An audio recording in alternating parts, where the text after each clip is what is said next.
తీసిందే ఒక పెద్ద బొక్కలో సినిమా, దానికి మళ్ళీ ఒక పంచాయతీ. ఎవరి గురించి చెప్తున్నానో ఆల్రెడీ మీకు అర్థమైపోయి ఉంటుంది. గాయస్, మీరు గానీ ఇలాంటి మూవీకి అండ్ మూవీ మేకర్స్ కి సపోర్ట్ అయితే వెంటనే వీడియో చేంజ్ చేసి వెళ్ళిపోండి. ఎందుకంటే మూవీలో రివ్యూ కంటే వాళ్ళకి దెంగులే ఎక్కువ ఉంటాయి. మెయిన్ గా మణిరత్నం గారికి ఆయన పెన్షన్ తీసుకోవాల్సిన టైంలో మూవీస్ ఎందుకు చేస్తున్నారో అస్సలు అర్థం కావడం లేదండి. ఇలాంటి పిచ్చి దెంగుడి కంటెంట్ ఉన్న మూవీస్ తీసి మనతో ఆడుకుంటున్నారు. అయినా ఇలాంటి కథల్ని ఆ ప్రొడ్యూసర్స్ ఎలా నమ్ముతున్నారో నాకైతే ఇప్పటికీ అర్థం కావడం లేదండి.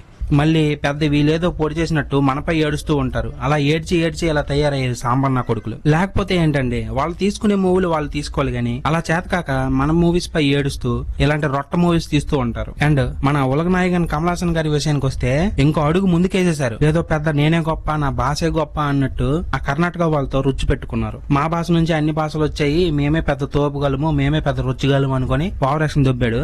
ఇప్పుడు కనీసం కర్ణాటకలో మూవీ కూడా రిలీజ్ చేసుకోలేకపోయాడు. పోతే 20 కోట్లు పోనీ బొక్క నాకేటి వచ్చింది అన్నట్టే మాట్లాడుతున్నారు తప్ప కనీసం ఒక సారీ చెప్పుకుందాం, సారీ చెప్పుకుంటే మన మూవీకి యూజ్ అవుతుంది అనే ఆలోచన లేదు. అయినా ఇలాంటి మూవీస్ ఎవరు దేక్తారులేండి.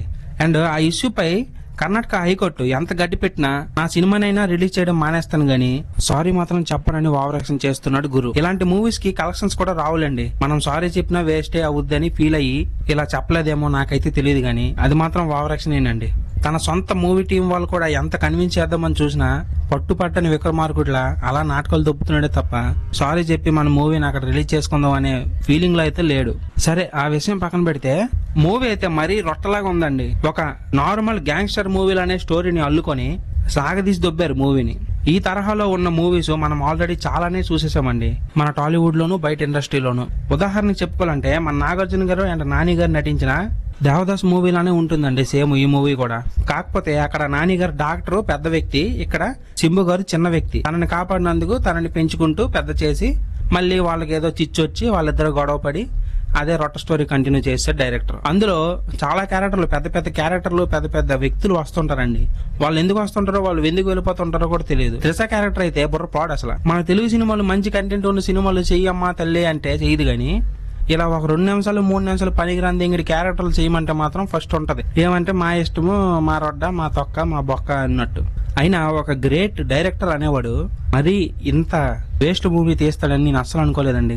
ఒక్క ఫైనల్ ఫైట్ తప్ప మరేం లేదండి మూవీలో చూడడానికి. అక్కడక్కడ సింబు గారు యాక్ట్ చేసిన సీన్స్, తర్వాత నాజర్ గారు, తర్వాత తనిఖీల బర్నీ గారు, ఇలా మంచి మంచి యాక్టర్స్ కొన్ని సీన్స్ ఎరగదీశారు తప్ప మరి మూవీలో పెద్దగా మ్యాటర్ లేదు. అండ్ కమల్ హాసన్ గారి యాక్టింగ్ విషయంలో అయితే మనం చుచ్చు పెట్టలేమండి.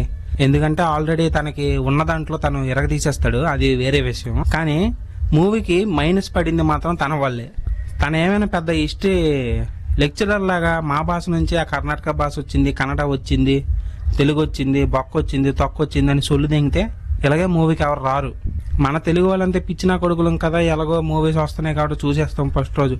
అది కూడా బాగుంటేనే చూస్తాం అండి, అది వేరే విషయం. కానీ ఫస్ట్ రోజు ఓపెనింగ్స్ అయితే వస్తాయి కదా, వాళ్ళకి అదే ధైర్యం అయిపోతుంది ప్రతిసారి. ఈ మూవీ చూస్తున్నంత సేపు అయితే అక్కడక్కడ కనెక్ట్ అవుతాం తప్ప మూవీలో ఇన్వాల్వ్ అవ్వలేమండి మనం. అదే ఇక్కడ డైరెక్టర్ గా చేసిన పెద్ద మైనస్. మళ్ళీ నాయకుడు లాంటి ఏంటి, నాయకుడు కంటే పెద్ద బ్లాక్ బస్టర్ కొట్టబోతుంది మూవీ అనే సొల్లు కౌర్లు మాత్రం చెప్తారు. అందుకే ఈ సాంబార్ గాళ్ళు చేసే ఓవర్ యాక్షన్ ని బయట రాష్ట్రాల్లో ఎవరు దేగడం లేదండి. అదండి మరి మ్యాటర్. ఈ మూవీ అయితే అస్సలు బాగోలేదండి.